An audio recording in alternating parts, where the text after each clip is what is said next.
Bharatiya Janata party దేశంలో అధికారంలో ఉన్నది. మరి దళితులకు మేము అది చేసినాం, దళితులకు రాష్ట్రపతి చేసినాం, గిరిజనులకు మరి గవర్నర్ చేసినాం, మరి ఈ విధంగా చెప్పుకుంటూ పోతున్నారు.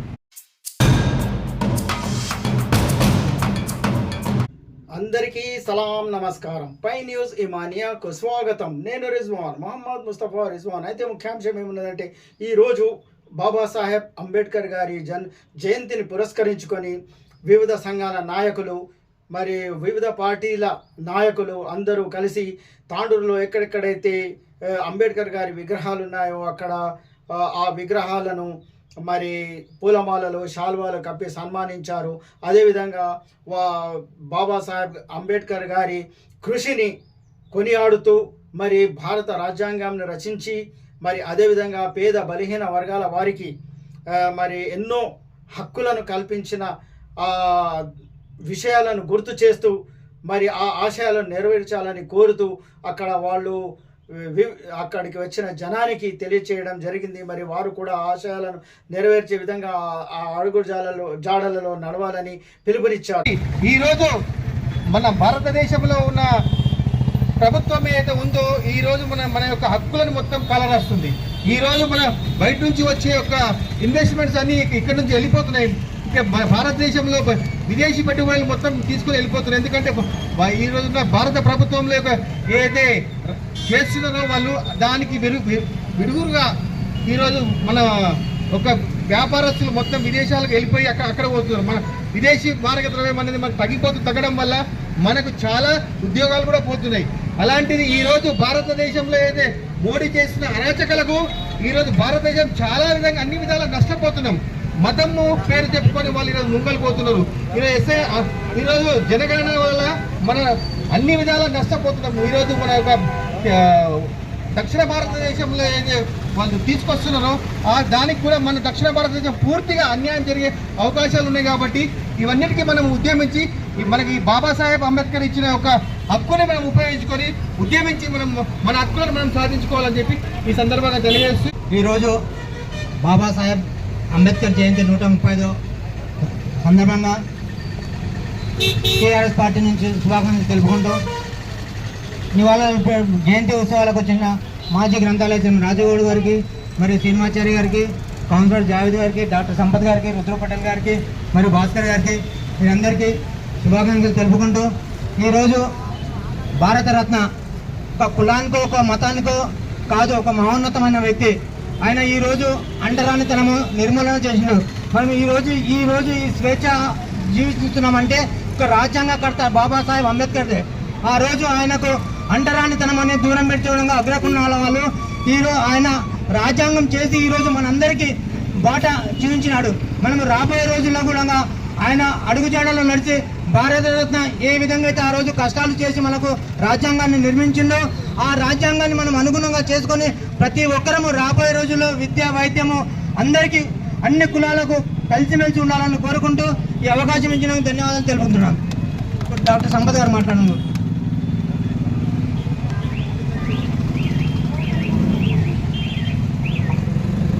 ఈరోజు భారతరత్న గౌరవ బిఆర్ అంబేద్కర్ గారి జన్మదిన సందర్భంగా ఆయన శుభాకాంక్షలు సమర్పించేసిన మీరందరికీ నమస్కారం తెలియజేసుకుంటున్నాను. అలాగే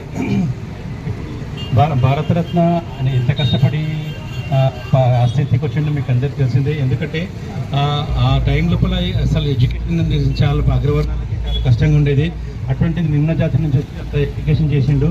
ఆ చదివిన తర్వాత ఆ చదివి యొక్క ఫలాలని మనకందరికీ చేర్చే విధంగా ప్రయత్నం చేసింది. కాబట్టి ఆయన భారతరత్నంగా మిగిలిపోయాడు. ఇంకొకటి నేను అందరికీ ఒకటే కోరుకుంటున్నాను, ఎస్సీ కానీ ఎస్టీ కానీ బీసీ ఎవరైనా సరే ఒకటి గుర్తుపెట్టుకోండి. ఫస్ట్ అన్నిటికంటే ముఖ్యం చదువు. ఆ చదువు ఉంటేనే ఆయన ఈ స్థితికి రాగలిగాడు. ఈయనకంటే జాతి పేరు కొట్లాడిన వాళ్ళు చాలామంది ఉన్నారు. కాకపోతే అది వాళ్ళ కొంత ఏరియా వరకు పరిమితం అయిపోయింది. ఆ పరిమితం కాకుండా టోటల్గా మనకు జాతికి తర్వాత రాష్ట్రానికి కానీ దేశానికి కానీ ప్రపంచానికి కానీ తీసుకురావాల్సిన అంటే ఓన్లీ చదువుని.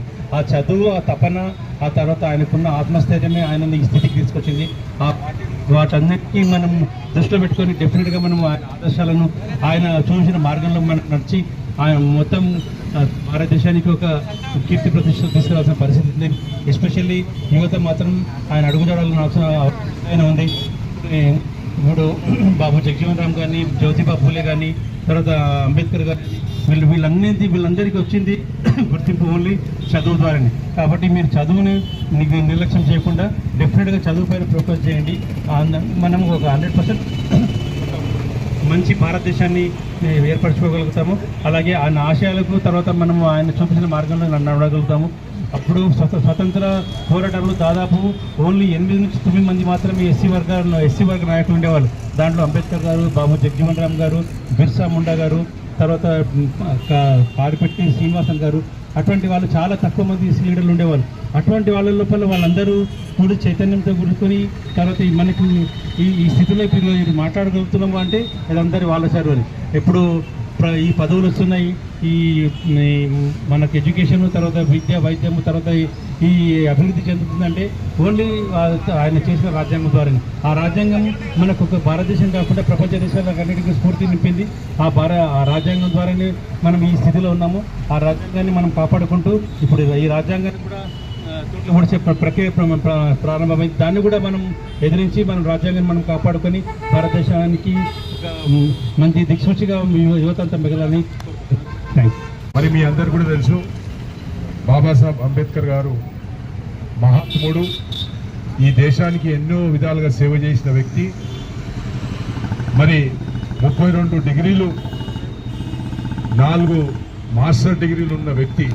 మరి ఈరోజు ఉన్న ప్రధానమంత్రి లాగా డూప్లికేట్ డిగ్రీ కాదు, ఒరిజినల్ 32 డిగ్రీలు, 4 మాస్టర్ డిగ్రీలు తెచ్చి ఈ రాజ్యాంగం రచించి ఈరోజు ఇంత స్వేచ్ఛగా ఇంత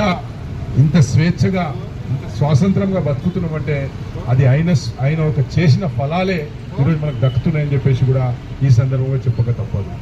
మరి ఈరోజు బాబాసాహెబ్ అంబేద్కర్ గారు లేకుంటే మరి మనకు సామాజిక న్యాయం వచ్చేదా? బాబాసాహెబ్ అంబేద్కర్ లేకుంటే ఈరోజు మనకు ఎస్సీలకు, ఎస్టీలకు, బీసీలకు రిజర్వేషన్లు వచ్చేదా?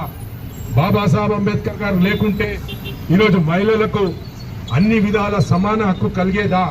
మరి బాబాసాహెబ్ అంబేద్కర్ గారే లేకుంటే ఈరోజు ట్రేడ్ యూనియన్లు వచ్చేదా? లేబర్ యూనియన్లు వచ్చేదా? ఇవన్నీ కూడా కేవలం ఆ మహాత్ముడు చేసిన ఒక గొప్పతనాన్ని, ఆయన చేసిన త్యాగాన్ని ఈరోజు దేశంలో ఉన్న ప్రతి ఒక్కడు, అన్ని వర్గాల ప్రజలు, బాబాసాహెబ్ కేవలం ఒక దళితులకో, ఓ గిరిజనులకో, ఓ బీసీలకో కాదు. బాబాసాహెబ్ అంబేద్కర్ ఎవరైతే బాబాసాహెబ్ అంబేద్కర్ గారికి వ్యతిరేకిస్తారో వాళ్ళు కూడా బాబాసాహెబ్ అంబేద్కర్ను ఆయన ఒక రాసిన రాజ్యాంగాన్ని పెట్టుకొని ఈరోజు బతుకుతున్న సంగతి మనందరూ కూడా తెలియాల్సిన అవసరం ఉన్నది. కాబట్టి మనమందరం యువకులు ఈరోజు ఏదైతే 14 ఏప్రిల్ ఉన్నదో, బాబాసాహెబ్ గారి జయంతి ఉన్నదో, మరి ఏ విధంగా రంజాన్ అయితే చేసుకుంటాం, ఏ విధంగా అయితే దసరా చేసుకుంటాం, ఏ విధంగా అయితే క్రిస్మస్ చేసుకుంటాం, ఆ విధంగా బాబాసాహెబ్ అంబేద్కర్ గారి జయంతిని వచ్చే సంవత్సరం కానీ భవిష్యత్తులో కానీ పెద్ద ఎత్తున చేయాలని చెప్పేసి కూడా ఈ సందర్భంగా మీ అందరు కూడా తెలియజేసుకుంటున్నారు. మరి మీ అందరికీ తెలుసు, ఈరోజు భారతీయ జనతా పార్టీ దేశంలో అధికారంలో ఉన్నది. మరి దళితులకు మేము అది చేసినాం, దళితులకు రాష్ట్రపతి చేసినాం, గిరిజనులకు మరి గవర్నర్ చేసినాం. మరి ఈ విధంగా చెప్పుకుంటూ పోతున్నారు. మరి మాకు అవసరం ఈ పదవులు అవసరం లేదు. మాకు ఈరోజు దేశంలో 400 సెక్రటరీలు ఉన్నారో, మరి ఏదైతే 97% ఈరోజు జడ్జిలు ఉన్నారో, ఏదైతే మీరు రాజకీయ పార్టీలకు అధిపతులుగా ఉన్నారో, మరి ఏదైతే మీరు ఈరోజు వ్యాపారాలు కానీ, మీడియా కానీ, సినిమాలు కానీ అన్ని రంగాల్లో మీరున్నారు. కేవలం ఒక ప్రెసిడెంట్ పదవి, ఒక గవర్నర్ పదవి ఇచ్చి మాకు బిచ్చమేసి మా కులాలకు ఇంకా కిందికి తొక్కుతుందని చెప్పేసి కూడా ఈ సందర్భంగా మీ అందరికీ తెలియజేసుకున్నాను.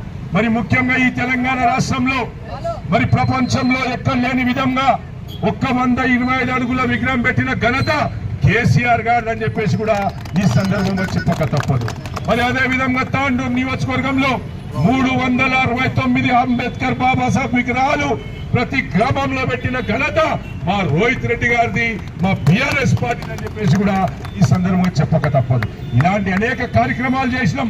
టిఆర్ఎస్ పార్టీ అధికారంలో ఉన్నప్పుడు అంబేద్కర్ ఫెలోషిప్, అంబేద్కర్ స్కాలర్షిప్ పెట్టి మరి 5600 పిల్లలకు అబ్రాడ్ పంపించిన ఘనత కూడా కేసీఆర్ గారిది, బీఆర్ఎస్ పార్టీదని చెప్పేసి కూడా ఈ సందర్భంగా మీ అందరూ తెలియజేసుకున్నాను. కాబట్టి యువకులు, మహిళలు మీరందరూ ముందరికి రావాలి, ఈ దేశాన్ని కాపాడాలి. ఈరోజు రాజ్యాంగాన్ని తుంగలో దొక్కుతామని ఈరోజు 2 పార్టీలు ఆలోచన చేస్తున్నాయి. ఏదైతే కాంగ్రెస్ పార్టీ కానీ బీజేపీ పార్టీ కానీ ఈ దేశంలో మరి మనకు కొట్లాటలు పెట్టి తమాషాలు చూస్తున్న సంగతి మనం అందరము గుర్తుపెట్టుకోవాలి.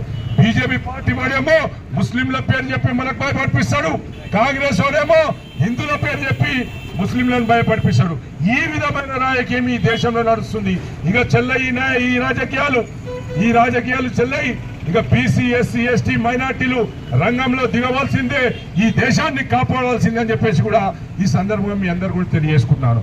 మరి ముఖ్యంగా మీరందరూ ఆలోచన చేయండి. యువకులు ఈరోజు దేశంలో ఏదైతే శోభయాత్ర ఉంటేనేమో ఈ నాయకులు పూలేస్తారు, అదే మనం ఉద్యోగాలు అడగడానికి పోతే లాఠీలతను కొట్టే సంస్కృతి ఈ దేశంలో ఉన్నది. కాబట్టి ఇవి మారాలి, ఈ మార్పు రావాలని చెప్పేసి కూడా ఈ సందర్భంగా మీ అందరు కూడా తెలియజేస్తున్నారు.